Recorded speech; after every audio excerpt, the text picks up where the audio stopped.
2 года назад Chery запустила дочерний бренд iCar, марку, делающую ставку на кроссоверы с ярким, рубленным и по-настоящему брутальным дизайном.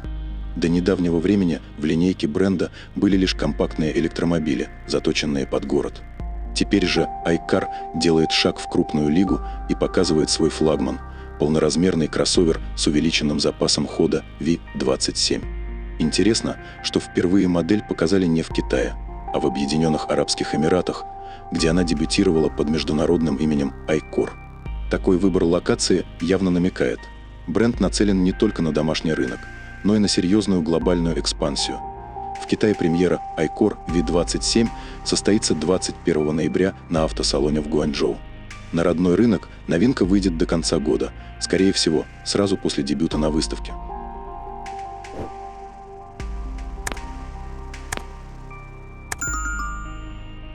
Новинка от Chery – это редкий случай, когда ретро-квадратный кузов и современные дизайнерские решения сходятся в одном образе. Внешне он напоминает что-то среднее между Land Rover Defender, так и новейшим Toyota Land Cruiser Prado.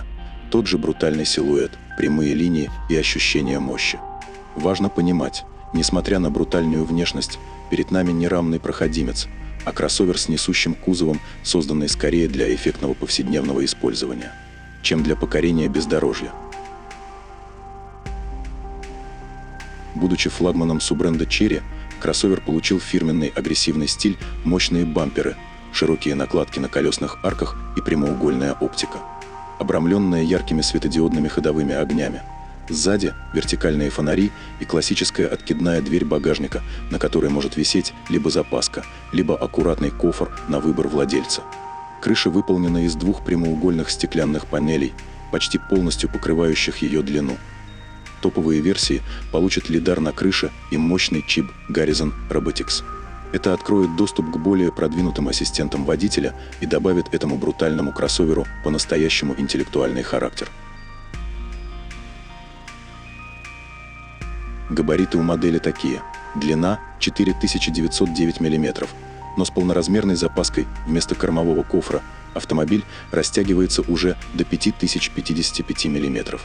Ширина составляет 1976, а высота зависит от версии от 1855 до 1894 мм.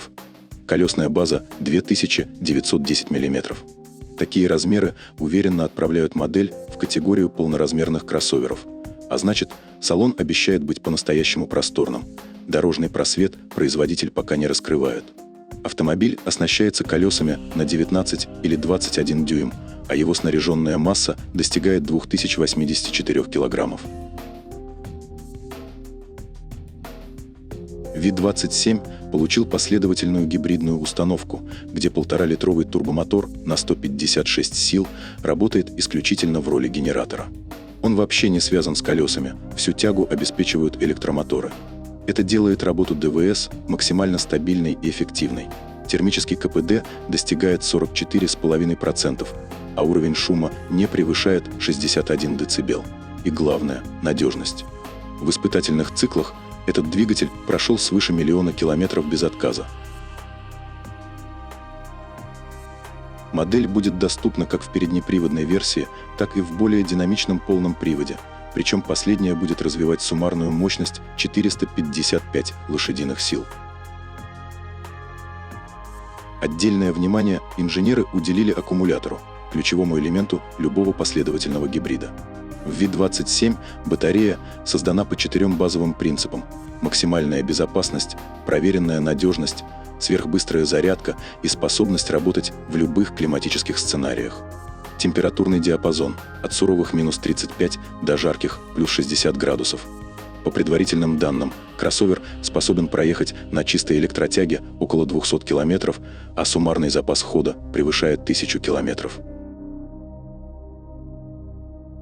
Ключевая технология здесь – интеллектуальная система привода 10 в 1 от iCore. Инженеры объединили сразу 10 важных модулей в один компактный блок, который напрямую состыкован с двигателем.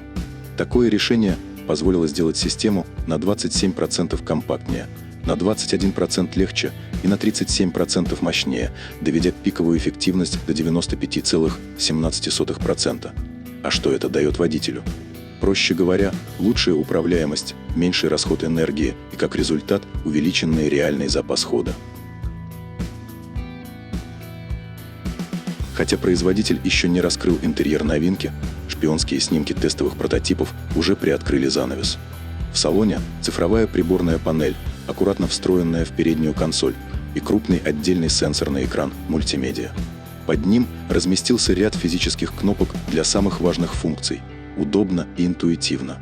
Центральная консоль предлагает две площадки для беспроводной зарядки, поворотный селектор, который, вероятно, отвечает за ключевые режимы вождения, и пару удобных открытых подстаканников. Ориентировочная цена новинки на домашнем рынке составит от 28 до 35 тысяч долларов, и с такими цифрами модель выходит прямо в самый горячий сегмент китайских полноразмерных электрифицированных внедорожников и кроссоверов. Конкуренция здесь жесткая. Достаточно вспомнить хотя бы Leopard 5 от BYD, который уже задал высокую планку по мощности, проходимости и технологичности.